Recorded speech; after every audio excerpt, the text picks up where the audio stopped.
Does this console generation suck? That is a question that you will hear a lot on the internet. And in fact, it's not even a question you'll hear. You'll just hear a lot of people say that this current console generation just sucks. It is a prevailing feeling out there in the zeitgeist of gaming internet, like kind of conversation, that the PS5, the Switch/Switch 2, and the Xbox like just aren't hitting as well as they were in console generations prior. And not just console gaming, PC as well, in terms of just the gaming landscape just isn't delivering bangers at the rate that it was years prior. And you'll hear this a lot, and it made me start to think, like, is that true? Like, are we in kind of a lull in the gaming landscape?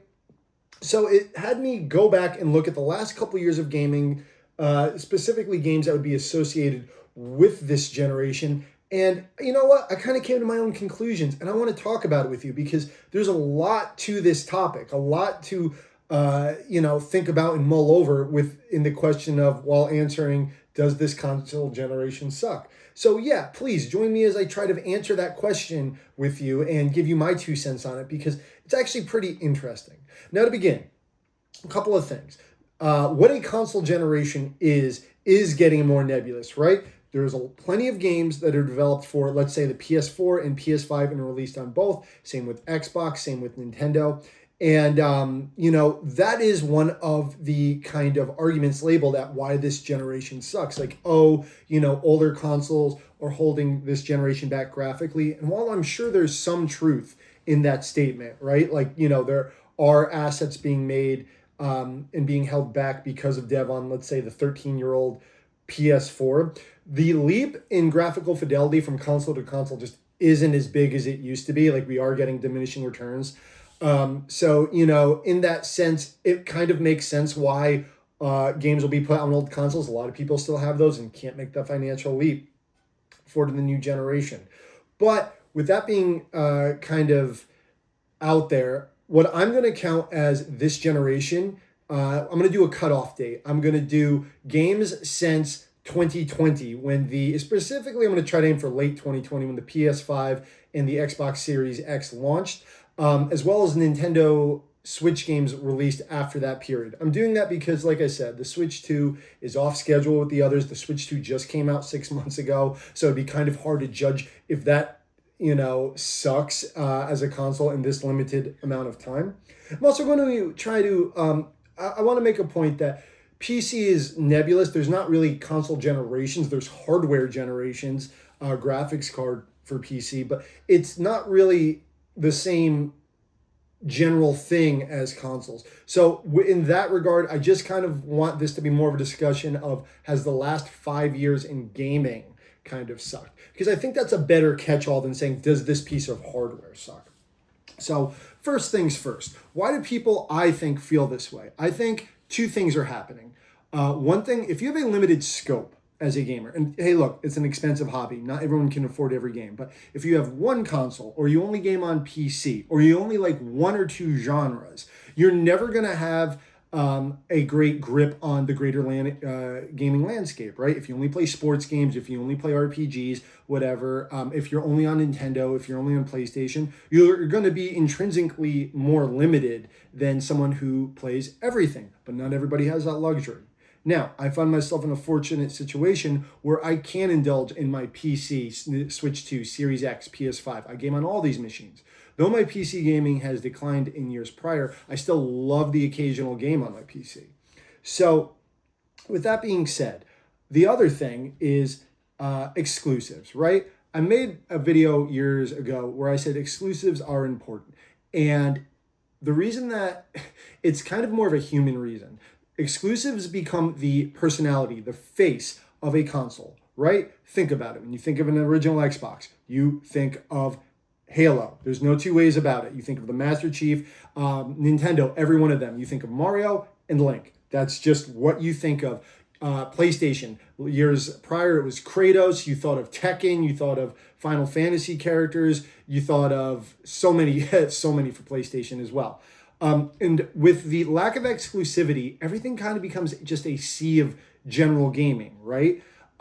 Exclusives aren't as big of a thing anymore. And because of that, every console kind of bleeds into each other, which makes each individual one feel less special. Even with the PC game, games going from console to PC makes them feel less special, and games on PC being so common on console now do the same thing.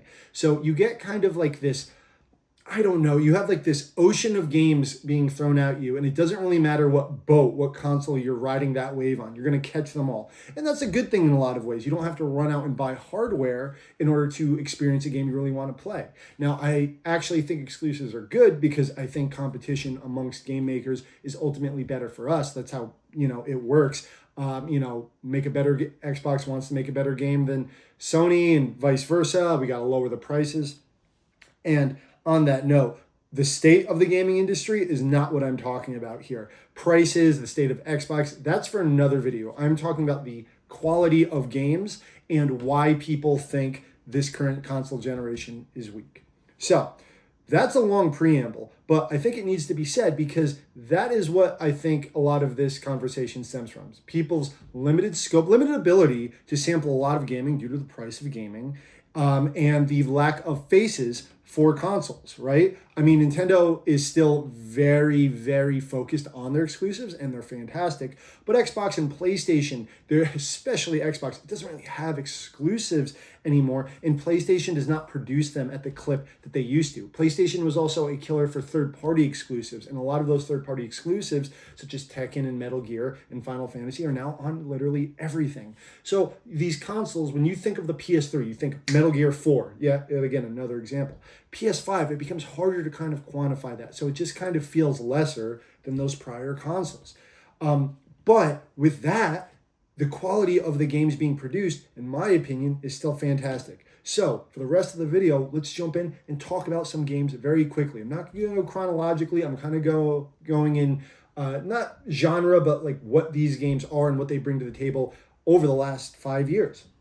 So you got to talk about the big games first, right? The era-defining games that so many would say we don't have anymore. And I think one of the earliest ones, a good example of it, that launched on just about everything is Elden Ring, right? This is a tentpole title that like changed the game. It took the Souls formula, put it into a very popular open world formula, but without losing the minutia of combat customization that you'd also been seeing in open world games, where like they don't have the tightness of a closed world game like Dark Souls. Elden Ring was able to do that. It had massive enemy variety and environment variety, secrets, bosses, multiplayer. You could play it all single player, cool concept. Elden Ring was a phenomenon for quite a while when it launched, and it was even more so when the DLC launched 2 years later.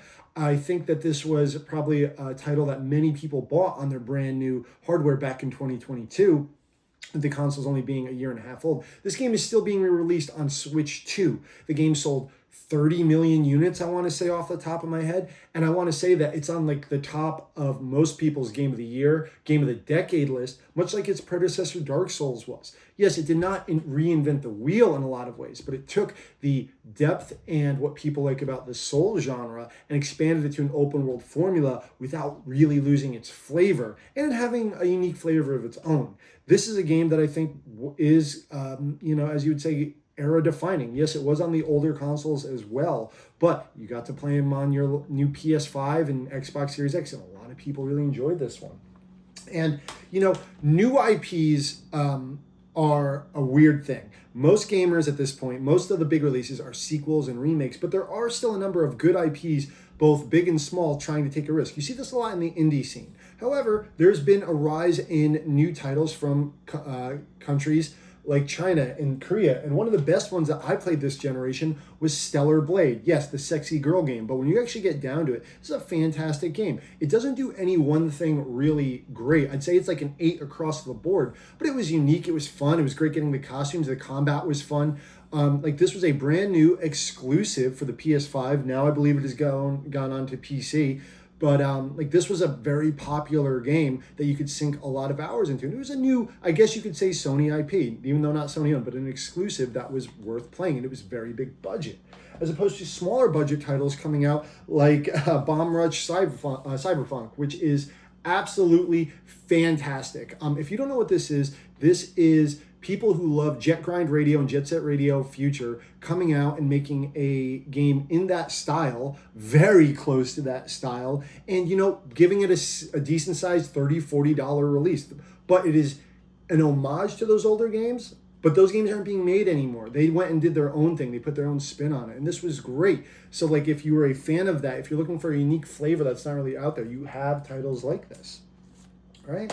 And of course, like I said, with exclusives earlier, with the big ones, sequels, yeah, they're still there, right? You have titles like Spider-Man 2, Horizon 2, God of War Ragnarok. Now, while I think that these games were massive and they sold incredibly well and they had tons of marketing, strangely, I think that all the big Sony sequel exclusives did not hit as hard as the PS4 generations. As in, Spider-Man 2 plays a little bit better than Spider-Man 1, but was not as well received. Same with God of War Ragnarok, Ghost of Yotei, and even Horizon 2. But they were still great games. And they came in at a fairly close clip, kind of close together, except for Ghost of Yotei, which very recently came out.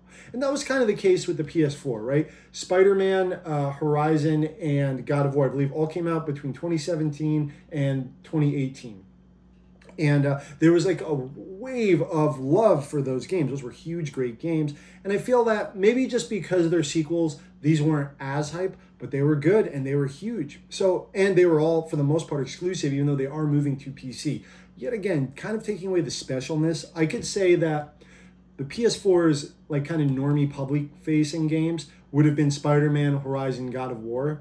And I still think that's true, but I do feel like it's diluted just because all the sequels weren't quite as well received as the first one, and with them not being true exclusives anymore, it does lose a little bit of the specialness. However, they were all good. None of the games I just said were bad. Spider-Man, God of War, Ghost, and Horizon, all fantastic sequels. Plenty to play, right? And then there was sequels to series that are still growing, even though not quite at that level, like the Like a Dragon or Yakuza. I will never get used to calling these Like a Dragon. These will be Yakuza to me forever. But with Yakuza 7 launching at the beginning of the generation, and then Yakuza 8, as well as games like The Man Who Erased His Name and Pirates in Hawaii, the Yakuza series has been pumping them out. Sega has been doing a fantastic job with these games, keeping this series going, getting bigger, trying different genres. And these are huge games. And if you're kind of into that, if you're into RPGs, here's something new to play if you haven't. Yet again, Sega killing it. And then you have sequels to series that haven't gotten sequels in years, revivals, right? Games like Ninja Gaiden 4 and Silent Hill F. Are these the best games in their generation? No, but these are both very solid games that people wanted for years, and they were shocks to the system that they came out. This is what people wanted. They wanted their old series to return in quality after some serious dips. Is Silent Hill F and Ninja Gaiden 4 the best in their series? No, but are they better than the last 15 years of releases for both these series? Absolutely. Ninja Gaiden 4 is far better than Ninja Gaiden 3 or Razor's Edge. Silent Hill F is far better than the American-made Silent Hills. These are also substantially sized games. So I gotta say, pretty happy with that. Now, there's been a lot of talk of remakes over the years. Too many remakes, too many re-releases. However, no one plays every game. No one. You can have, if you're a big game collector like me and you have a huge collection, let me tell you, you know as well as I do, you have an infinite backlog. Maybe you're younger, didn't have the chance to play these games when they were new, or you're just interested now and you weren't before. And I think because of those reasons, I think remakes and re-releases are fantastic. People, and as long as they're good, people who haven't played them get to like them, and people who have played the originals are still there, and you get to re-experience and judge the new one with a different set of eyes, and maybe it'll be great. And I gotta say, we got some good ones this generation. With the continuation of Final Fantasy VII Rebirth. Now, I have my qualms with the end of the story of this game. That could be a whole video of its own. But this game is wonderful. It is massive. This is the first Final Fantasy game that captures the feeling of those PS1 RPGs, of like the scope of those massive towns, fields, fun combat, characters, weirdness, mini games, maybe too many mini games. But the only other franchise that I think captured that in a single player regard would be like Xenoblade, where they feel as massive as those old PS1 era RPGs made you feel they were that big. Like those games that were small in today's regards, but when you played them as a young, like when they were new, when you were younger, they felt massive. And that's been very hard for modern games to kind of capture, because there are open world games like Horizon and Breath of the Wild, but it's kind of a difference between depth versus scope, where there's an open world game and then there's an RPG. Like, Grand Theft Auto isn't quite like Skyrim. There's usually like a loss of detail in the minutia the bigger a game world gets, right? But Final Fantasy VII Rebirth in particular, or this particular, felt like it captured that essence. I put 150 hours in this game and I loved it. Story reasons aside, I was just amazed at being able to capture the scope of that world. And even though this isn't quite what I would call a remake in the traditional sense, as in there are some differences, you still are visiting those places, Cosmo Canyon, Gongaga, what have you, the City of Calm, and you are still with those characters that you love from the original. And this was a PS5 exclusive, recently got released on PC, and I think it's going to Xbox, but this was kind of like a reason to own a PS5 in 2024. Great game, put a lot of time into that. A near launch title was the Demon Souls remake on PS5. This is still like the best looking game, one of the best looking games on the console. As a Souls fan, I was kind of questioning whether the change in art style would deter me from playing this. It did not. I loved this. I loved that this game felt a little more tightened up than Demon Souls. Now, I love the looseness of the original Demon Souls, and that is mostly retained here. But kind of the movement options that were added to this, the little bonus content, the absolute beautiful artwork that Blue Point Games, masters of the remake, have done. It's a remake in the sense of graphical fidelity, but it still feels like I'm playing Demon Souls. I love this title. This was the reason I originally bought my PS5 to play this. I'm glad I did. I love this game. And then the year ago released Silent Hill 2 remake, which everyone thought this was going to be bad. Everyone thought this was going to be bad. Now, even if you don't think it's as good as the original, it's not a bad game. This game is solid no matter what you think. It's way longer, there's more content, but it mostly grabbed the spirit of the old Silent Hill 2. It was never supposed to like kind of replace it. I don't think that's what the case was. You can't do it. The visuals, the style of the original Silent Hill 2 can never really be supplanted. But to revisit it in a modern setting, and yes, the vibe is different, and certain kind of edges have been sanded off, but there's more game here.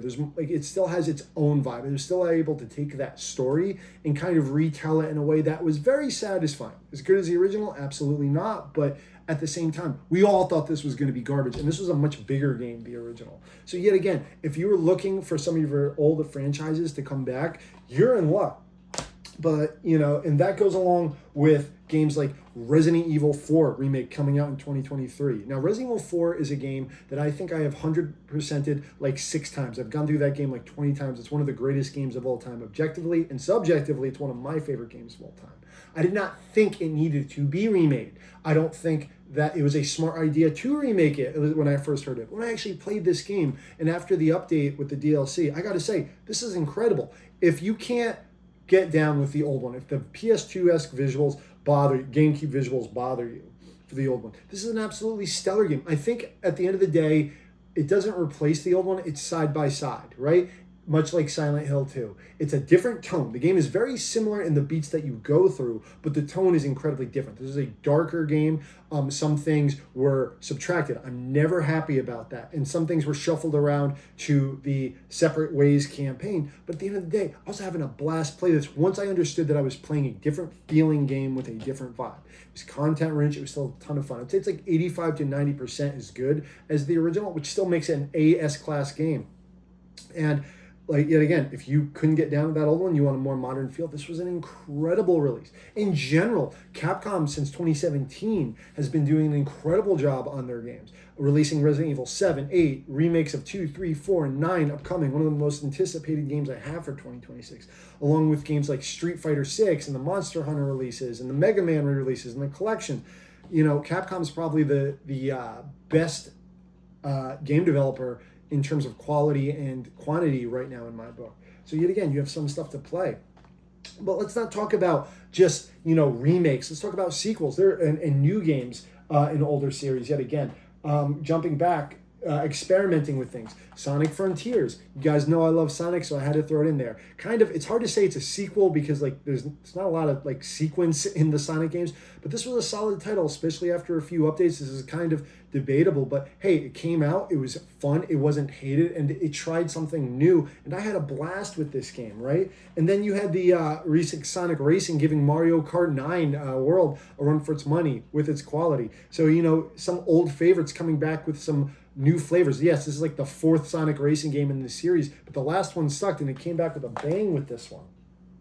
You know, and if you're looking for older games, if you want something fun to play, I think game preservation has been in a somewhat good, it's hard to say. You'll always want backwards compatibility, but I think the number of titles that are being re-released at the speed they are in the selection surprises me. So I think it's in a better place. You have amazing collections, like the Atari 50 collection, which has like 120 games that's still regularly being added to for some really obscure stuff. Things like the Cowabunga collection, which has like a dozen or 14 Ninja Turtles games, licensed games coming back. Konami's been a big factor in that. You have absolute bangers. I'm going to do these all three at once, of the Capcom fighting collections, right? These are some of the most obscure but beloved fighting games. People have been dying to come back. In my hand, I believe I have 25 classic games combined coming out in the Capcom Collection Volumes 1 and 2 and the Marvel vs. Capcom Fighting Collection. These games, probably some of the most requested games of all time to come back on a modern platform, did. All of them. We just wanted Marvel 2, guys, but we got Marvel 1, 2, Marvel vs. Street Fighter, X-Men vs. Street Fighter, Marvel Superheroes, Children of the Atom, and The Punisher. And they play fantastically, and their content complete. Like, they have, there were additions in the console versions that were added into Marvel 2, say, for example, being able to play as 3 of the same character, the alternate stages, and they were adding to them and updating, and they run amazingly on almost every hardware as far as I know. Like and if they don't, I remember there was a patch that added slowdown into it, so a couple months later they patched that back out, and it plays wonderfully. Like, unbelievable these came back. And as far as the Capcom Collection 1 and 2, you could not be ask for more. Power Stone 1 and 2, Project Justice. These are expensive, rare games that come back. All the editions of Darkstalkers and what have you. There's a lot to play here. All online with rollback netcode. So game preservation has been not bad, as in a lot of great classics have been coming back at a fairly good price, and these huge collections of licensed IP I never thought I would see. And that's only something that seems to be happening more recently. And if you guys want to get specific, let's talk about like genres, right? If you're a fighting game fan like myself, you are in a platinum age right now. Yeah, like I think that if you're a fighting game fan and you say there's nothing to play, you are out of your mind. Releases like Tekken 8, Street Fighter 6, Fatal Fury, these are all some of these are some of the best they've ever been in the respective series. Now I know there have been some competitive issues with, like, let's say Tekken 8, but this is a beautiful, huge game. And I would say that this is a PS5 Series X exclusive graphically because it's one of the best looking games. Like, this game sold incredibly well, had an awesome story mode, has a massive roster.